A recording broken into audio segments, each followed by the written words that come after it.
दोस्तों, आप सब लोगों को मेरी तरफ से हेलो, सलाम एंड नमस्ते। आपके सामने एक बार फिर एक नए रेडियो के साथ जिसका ब्रांड नेम नेशनल पैनासोनिक है और ये प्रोसीड 2600 इसका मॉडल नंबर है।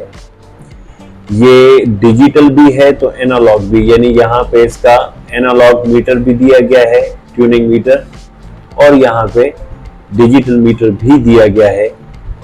अपेरेंटली ये रेडियो बहुत ही खूबसूरत लगता है, लेकिन इस रेडियो में कुछ खामियां ज़रूर हैं, वो मैं आप लोगों को सब बताऊंगा, सब फीचर्स बताऊंगा। लेकिन सब फीचर्स को बताने से पहले एक रिक्वेस्ट ज़रूर करूंगा कि अगर ये वीडियो आपको जरूर अच्छी लगे तो चैनल को ज़रूर सब्सक्राइब करें, बेल आइकन को दबाएं और शेयर करें। तो यहाँ से शुरू करते हैं। ये इसका बैंड सिलेक्टर है, ये 6 बैंड रेडियो है। ये FM है, medium wave, short wave 1, short wave 2, short wave 3 और शॉर्ट वेव 4। यहाँ पे हमें एक ऑप्शन दिया गया है जिसकी मुझे समझ नहीं है, इस पे लिखा हुआ है SW कॉल। मुझे नहीं समझ में आ रहा कि ये इसका क्या पर्पज है। यहाँ पे इंटरनल एंटेना को वाइड और नैरो करने के लिए स्विच दिया गया है। ये BFO को ऑन ऑफ करने के लिए दिया गया है। ये BFO की पिच को इंक्रीज या डिक्रीज करने के लिए हमें एक नॉब दी गई है। यहाँ पे मीडियम वेव्स और शॉर्ट वेव्स को फाइन ट्यून करने के लिए हमें एक नॉब दी गई है। यहाँ पे ये 3 जैक हैं, जो एक तो ऑक्स का है और एक हेडफोन का है।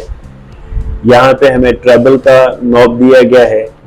यहाँ पे बेस की नॉब है, ये वॉल्यूम है, और यहाँ पे डिजिटल मीटर को इस स्विच के जरिए आप ऑन ऑफ कर सकते हैं, और इसके जरिए आप इसकी लाइट जो मीटर है, मीटर का भी पर्पज आपको यकीनन पता होगा कि ये तो सेल की चार्जिंग बताता है, दूसरा ये कि सिग्नल स्ट्रेंथ बताता है, और ये स्विच जो है रेडियो को ऑन ऑफ करने के लिए दिया गया है। तो चलें इस रेडियो को ऑन करते हैं। तो ऑन करते ही आपने देखा कि यहाँ पे दी गई जो मीटर की लाइट है वो ब्राइट हो चुकी है, लेकिन यहाँ डिजिटल मीटर पे अभी लाइट नहीं आई। तो तब आएगी जब आप इसको ऑन करेंगे। तो अब आप देखें यहाँ पे डिजिटल मीटर पे लाइट आ गई है, ब्लू कलर की, ग्रीन कलर की, ग्रीन ब्लू है बहरहाल। आप जैसे ही यहाँ से बैंड सेलेक्ट करेंगे तो यहाँ पे डिजिटल मीटर अब देखेंगे मीडियम वेव पे चला गया, ये शॉर्ट वेव पे चला गया, ये शॉर्ट वेव 2 पे चला गया, ये शॉर्ट वेव 3 है और ये शॉर्ट वेव 4 है। आप जब किसी स्टेशन को सर्च करते हैं तो ना सिर्फ ये डिजिट चेंज होगा, लेकिन यहाँ पे भी चेंज आएगा। इसकी जो ट्यूनिंग के लिए नॉब दी गई है वो बड़ी खूबसूरत है और स्मूथ है। यहाँ से एक हल्का सा उभरा हुआ हिस्सा दिया गया है कि आप उसको पकड़ के आप आराम से इसकी ट्यूनिंग कर सकते हैं। आप देख रहे हैं कि अंदर यहाँ पे डिजिट्स चेंज हो रहे हैं, क्योंकि मैं इस वक्त FM पे हूँ। मीडियम वेव्स पे होऊंगा तब भी जो है इंटरनली ये चेंज होंगे। तो अगर आपको किसी की फ्रीक्वेंसी याद है तो आप आराम से उस फ्रीक्वेंसी को तक यहाँ पे पहुंच सकते हैं। रेडियो सर्च करने में आपको आसानी होगी। स्पीकर जो दिया गया है वो कोई खास नहीं है, इस स्पीकर में ज्यादा पावर नहीं है। ये बहुत बड़ा रेडियो नजर आता है, लेकिन इसकी साउंड क्वालिटी मुझे जाती तौर पर बिल्कुल भी पसंद नहीं आई। मैं इस रेडियो के लिए कहता हूं कि नाम बड़ा देह वीरान। अब या तो टेक्निकली फॉल्ट इस रेडियो में है या सभी इन्हीं मॉडल में ये प्रॉब्लम है।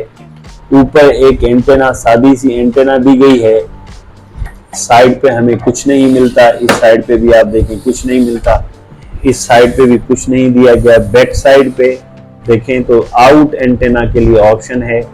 ये 6D साइड सेल के जरिए पावर होगा, या आप पावर केबल के जरिए आप इसको 220 या 230 240 पे चला सकते हैं।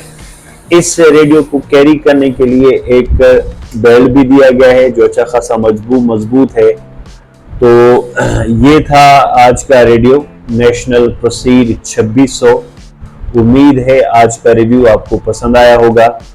जाते जाते मैं ये जरूर कहूंगा कि इस रेडियो को खरीदने से पहले जरा सोच समझ के खरीदिएगा, इसको सुन के खरीदिएगा, क्योंकि इसकी साउंड क्वालिटी कोई खास नहीं है। कोई साउंड क्वालिटी इस रेडियो की अच्छी नहीं है, रिसेप्शन भी इस रेडियो की अच्छी नहीं है। फर्ज करें मैं अभी इस वक्त कोई एफएम स्टेशन चला लेता हूं, तो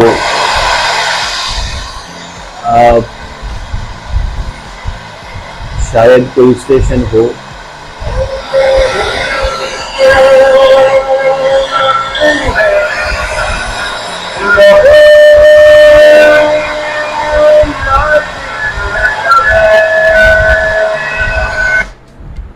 तो आज के लिए इतना।